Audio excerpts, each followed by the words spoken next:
The one that I think affect most of us is implicit bias. Implied and otherwise unspoken prejudice. It operates at the level of individual actors, often occurs at the system level through practices and policies applied to classification of people, systematic in hiring and promotion of minorities across many industries, policing and justice, housing, media coverage, local and state and federal policies towards urban America, including disproportionate public school funding, to name a few. So too, implicit bias occurs when protesters are called thugs by politicians and media, when minorities are followed through stores as a presumptive thieves by security guard, and women are paid less than men for the same job. To me, that's the most significant one. Well, I would say that the most significant one, yet again, is I'm sorry, is this self-hatred is the most important, and I think that bothers me more than anything, primarily because I don't think that you have to work in a world where you see that every day. Like in discussing the word nigger, I'll have students say, well, that's what I am. And somebody says, well, it's not what you call me, it's what I respond to. And when people respond to that, or, I don't want to go out on the beach because I'm too black already, or when they're, in somebody's hair who's straight and, admiring it and saying that so-and-so has good hair, or, it's just this, I see this in kids constantly, and I think it defeats them, because when people have been telling them, you're dark, or this is, or, here's your issue, or you don't look right, or, what's wrong with you, it prevents kids from functioning. And then they don't work to their best because they believe in their own inferiority.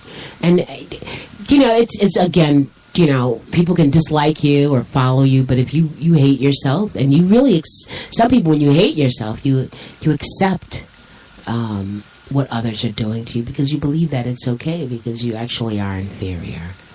The sense of inferiority, just back to the same question, would you leave the plantation? No, I wouldn't do that. That people say I'd stay on the plantation. If I was a house slave, it would be better for me. So, this is, that's my concern. Okay. So... You've never witnessed that among people, the self-hatred, the hating of the color of their skin? But I think more people are discriminated against in corporate America. More people are discriminated against by the police. More black people are discriminated in the school system. To me, implicit bias is something that I think happens more to black people in this society as a whole. And if I had to pick one, that's the one I would pick. Now it says, while there are no absolute remedies, there are some best practices. And he gives 5 best practices. Avoid presuppositions, unfounded or misinformed assumptions that unfairly categorize people and circumstances. Right? So don't, assume something. Examine your preference in light of your action to ascertain if they are harmful to others. For instance, if your preference for tall people disadvantages short people, then your preference is a bias. Work to overcome it. Always ask, what if my perspective or action pertain to someone I love or to me? Will they be okay? How will I fix them? Seek advice from the people who are affected. Be open to sincere feedback. I think that's very important. Examine honestly your organization policies and practice to unmask presuppositions that may lead to discrimination and other detrimental effects, and have the courage to change them. Oh boy, that's going to be that's a long way off. Whether in business or personal life, racial bias separates people from their possibilities, organization from the causes of equality and justice, and society from the benefits of true inclusion. It is incumbent on each of us to eliminate racial bias where we find it in our lives, our homes, our workplace, and wherever we encounter it. So, that's a pretty good article, man. 5 Steps to Understanding Racial Bias. Dr. John Fitzgerald Gates. I'm like, since we're looking at HuffPost tonight, look at this HuffPo Black Voices. There's a suggested proof for you. Definitive proof that Ted Nugent... And you see... I don't know if you can even say this word on the air. Well, I mean, it's here. It says definitive proof that Ted Nugent is a dick. That's what that is the headline. I don't know if I want to read that. I don't know if I want to know about Ted Nugent. That's your guy, so I'll let you look at that article. Mm-hmm. And look at this one here, African American Success Factors. Do you think African American success is any different than any other group of people's success? Do you think that, you know, I mean, we so different than anyone else? You know, I don't understand. Well, you know, one thing about being black is when someone black does something, we all seem to, like if somebody gets arrested, you know, a house has been blown up, and the first thing, you know, the black person is going to wonder, did this happen? You know, was a person black who blew up the house? You know, man robbed, was it a black person who did that? And there's this collective groupthink that we have. I mean, we pretty much vote the same, or at least people think we're a monolithic. So whenever somebody messes up, I have to take responsibility for that. But I know this is not something that white people are plagued with. They don't have to take responsibility for every mass murderer or anything that's happened in history, whereas black people do that. Because we're judged as an aggregate. And I think this is why the microaggressions or any kind of aggression happens. Somebody robs somebody and then you come in, and just because you're black, you could be a robber as well. Mm-hmm. So it's a cause of a lot of the bias. And so thus the image that's put out about us on television and the media and in various other places gives everybody this impression, black and white, of what a black person is. You know, one time a student said, you know, we were talking about immigration, and this was a couple of years ago, and this kid says, well, you know, when you see a bunch of Mexicans out on the corner, you know what they're doing. Now, let me ask you this. If you see a bunch of Mexicans standing around on a corner, what do you think they're doing? I don't know. See, you're not going to ever answer the question. No, but I don't know. What would I think they're doing? I mean, maybe they're hanging out. Maybe there's a store close by, a Mexican store close by. The common thought is if you see a bunch of Mexicans standing around, they're waiting to be picked up as day laborers for a job. Yeah, I can see that. Okay. I would think that. So, you know, when this kid said that... Let me ask you a question. Huh? Most of the time, that's true. All right.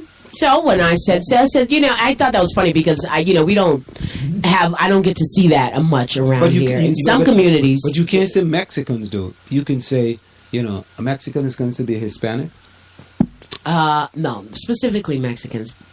Are they considered to be Hispanic? For the most part, yes. Okay, you can say Hispanic because it could include, you know, it can include countries other than Mexico.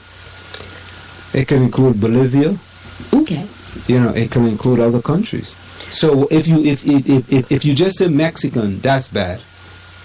Why is that? Because you were saying that if they're from other countries as well, they're all Mexican. You're stereotyping. No, I mean I wouldn't. I doubt highly if I could. But you don't know if they're Mexicans or not. I doubt highly if I would. The word's not substitute. Make a mistake of a Mexican for a Puerto Rican or. But they could be from Guatemala. Yeah, true. That's true. They could be from Bolivia. All right. You really don't know. Let me they continue. Could be from Paraguay. Yeah, they surely could.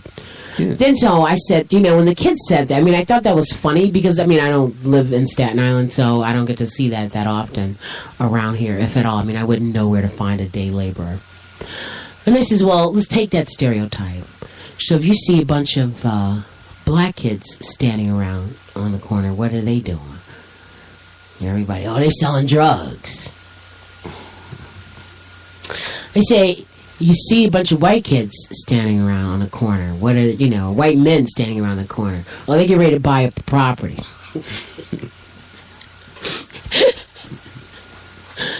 You see a bunch of Asian kids standing around. They're doing a math problem. So people have these, and I've done this several times, and I get the same answers. See a bunch of Arabs standing around, they get ready to blow up some shit. This is how people think. And so there are these stereotypes that exist. And so we're all, we take that because it's the easy road. It's the easy way to answer something. And sometimes a stereotype, when somebody says, Miss Lloyd, can you fry chicken? And, ooh, that's racist. Black people were the ones who started frying chicken.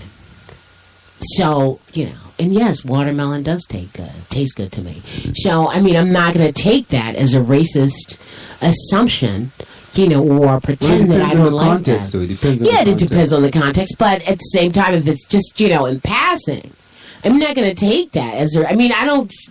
Yeah, I'll eat some fried chicken and some watermelon. That tastes good. Now, I can do without the red Kool-Aid part, but, there are things about that.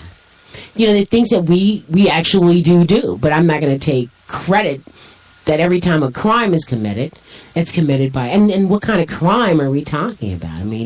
There's all kinds of crimes out there. If we were talking about so-called white-collar crime, that doesn't seem to be as bad as...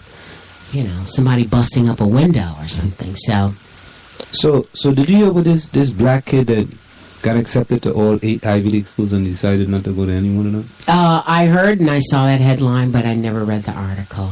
Yeah, there's this one out. Do you remember why he decided not to go to any of them? Let's listen and see if we can figure out why. So you got an audio there? Yeah, we got an audio here. Where's the audio coming from? Black Atlanta Black Star. I have a hard time getting their audios to come up for some reason. Yeah. 8 of the top Ivy League schools and a few more for good measure. So how would you help them make the decision of where to go? Really is amazing, and Ronald Nelson Jr. was facing this choice, and instead of picking any of them, he went with the University of Alabama. Roll Tide. So Ronald Nelson, good morning. So you got Harvard, Yale, Princeton, every other Ivy, also Johns Hopkins. So why go ahead with University of Alabama? Why was that your pick? Well, it was really a variety of, personal and financial reasons. I originally applied to, some of these schools because I didn't want to close any of my doors off. I really didn't want to short sell myself. So when I got into all those schools, it was, of course, an incredible surprise. But ultimately, I ended up choosing the University of Alabama because not only was I accepted into their top honors program, which was the University Fellows Experience, I also received generous amounts of scholarship money for, national merit finalists, things like that, and also my ACT scores. And I just thought that it was something that I didn't really want to pass up because I was looking towards my long-term education and not so much my short-term goals, really. And I planned on going to medical school, and I figured that I might as well just save that money now and hopefully spend it on graduate school in the future. Yeah, smart. All of the parents watching right now are thinking, not only would I love for my kid to get into that many schools, but I'd love them to have the vision I think that you have at this point in your career. So we know you want to be a doctor, following in some family footsteps with that one, and eventually maybe work with Doctors Without Borders. What are you most excited, though, about your college experience? Because this is a big step for you. You're going to be a freshman in college. Yes. What am I most excited about? Yeah. I definitely have to say that what I'm most excited about is definitely working with the UFE at Alabama because they're going to give me invaluable experience working with, the assistant dean and the dean of the honors college there, working with so many different like-minded and progressive students there. And I'm just incredibly excited to work with those students that both share my academic interests and also completely don't share my academic interests. And having that kind of diversity of minds there, I think will really just develop me throughout my college experience, and I'm very, very excited about it. All right, last question. Did you have a safety school? you get in a good backup plan. Well, yes, definitely. I made sure that I had safety schools, schools that I might get into, and also reach schools, of course. So it was really important to me. But, with regard to the safety school question, it was really important to me that I did have safety schools, but that I was also making sure that I was reaching for the stars in my college applications. And that's what I would recommend to anyone who's applying coming up. Great advice. Well, the reach worked. Talk about an awesome outcome for you. And good luck. We have a feeling we're going to be hearing lots more from you in the future. Well, thank you so much. Thank you for